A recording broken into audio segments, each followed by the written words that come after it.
Hello class, स्वागत है आपका जय ऑनलाइन क्लास में। क्लास आपने पिछली कक्षा में क्रिया नामक जो पाठ है उसको समझा था।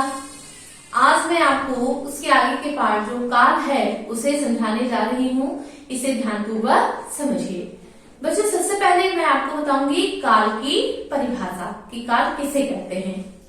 तो इसकी परिभाषा है क्रिया के जिस रूप से कार्य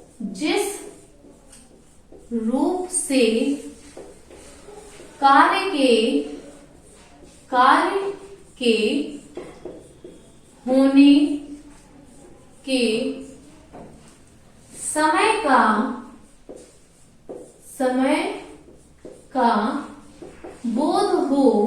का बोध हो उसे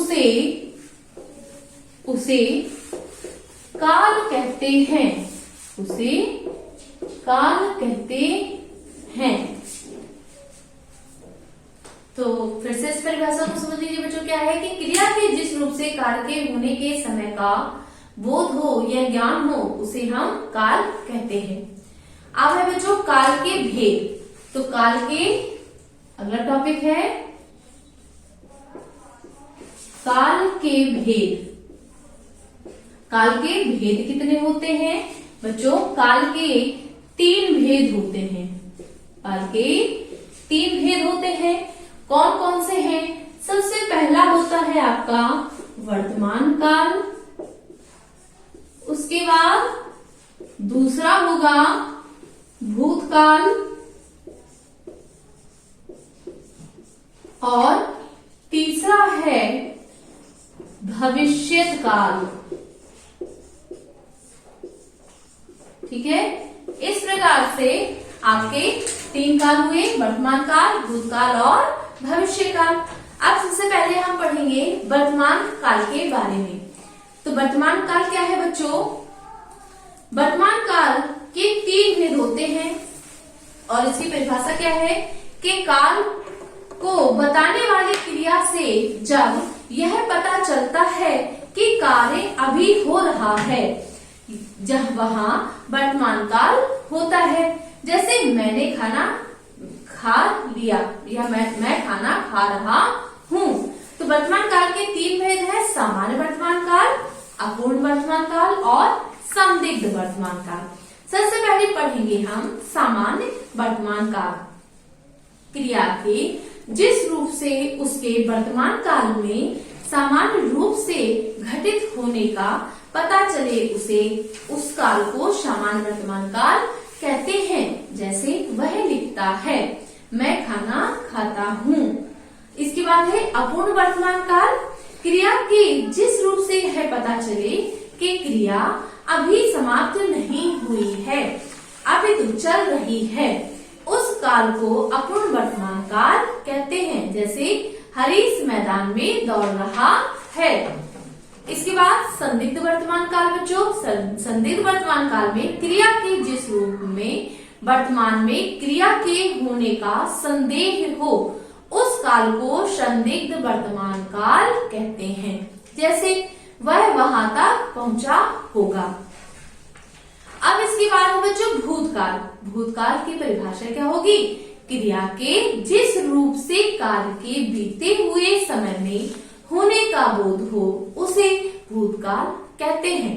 जैसे उसने पत्र लिखा था। इसके बाद भूतकाल के 6 भेद हैं। कौन कौन से हैं? पहला सामान्य भूतकाल, दूसरा आसन्न भूतकाल और तीसरा अपूर्ण भूतकाल, चौथा पूर्ण भूतकाल, 5वां संदिग्ध भूतकाल, 6वां हेतु मद भूतकाल। तो बच्चों सबसे पहले पढ़ेंगे हम सामान्य भूतकाल। क्रिया के जिस रूप से बीते हुए समय में क्रिया के सामान्य रूप से संपन्न होने का बोध हो उसे सामान्य भूतकाल कहते हैं। जैसे वह गया। दूसरा आसन्न भूतकाल।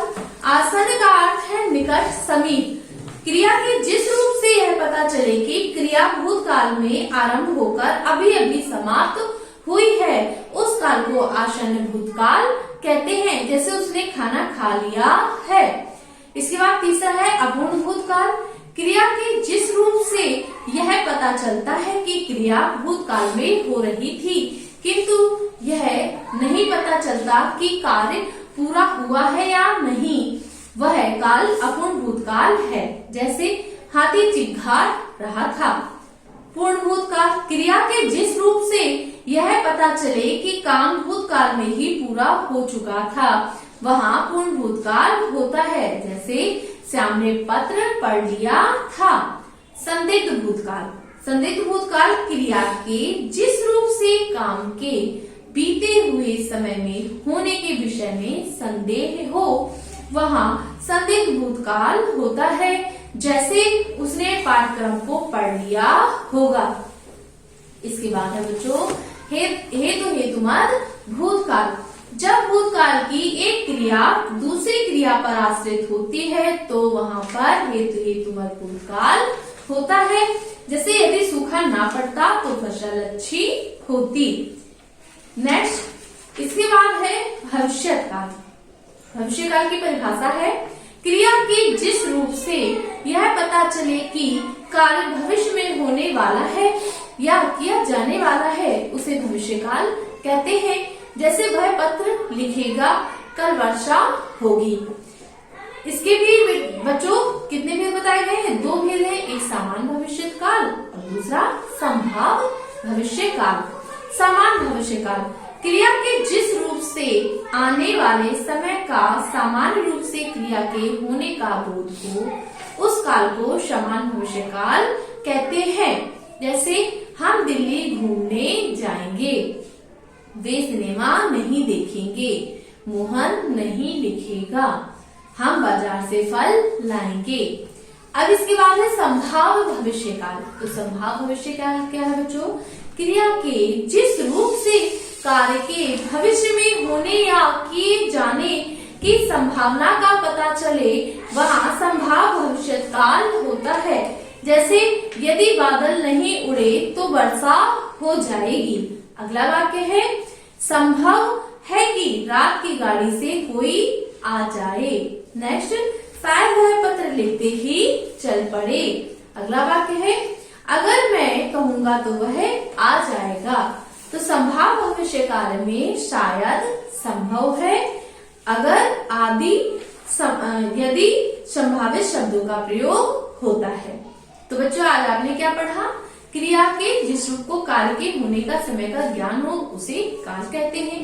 काल के 3 भेद होते हैं। कौन कौन से? भूतकाल, वर्तमान काल और भविष्यकाल। भूतकाल में कार्य समाप्त हो चुका होता है, वर्तमान काल में कार्य जारी रहता है और भविष्य काल में कार्य आने वाले समय में होगा। भूतकाल के 6 भेद होते हैं। कौन कौन से? सामान्य भूतकाल, आसन्न भूतकाल, अपूर्ण भूतकाल, पूर्ण भूतकाल, संदिग्ध भूतकाल और हेतुमद भूतकाल। अगला पॉइंट है बच्चों वर्तमान काल के 3 भेद। कौन कौन से? सामान्य वर्तमान काल, अपूर्ण वर्तमान काल और संदिग्ध वर्तमान काल। इसके बाद भविष्य काल के 2 भेद होते हैं, सामान्य भविष्य काल और संभाव्य भविष्य काल। तो बच्चों इस प्रकार से आपका ये चैप्टर पूरा होता है। आशा करती हूँ कि आपको ये चैप्टर में काल की परिभाषा, काल के भेद व काल के जो भेद है उनके अंतर्गत जो उनके उपभेद हैं वो समझ में आ गए होंगे। बच्चों आपके लिए आज इतना काफी है। अगला मैं नेक्स्ट क्लास में कराऊंगी। आप सभी का दिन मंगलमय हो।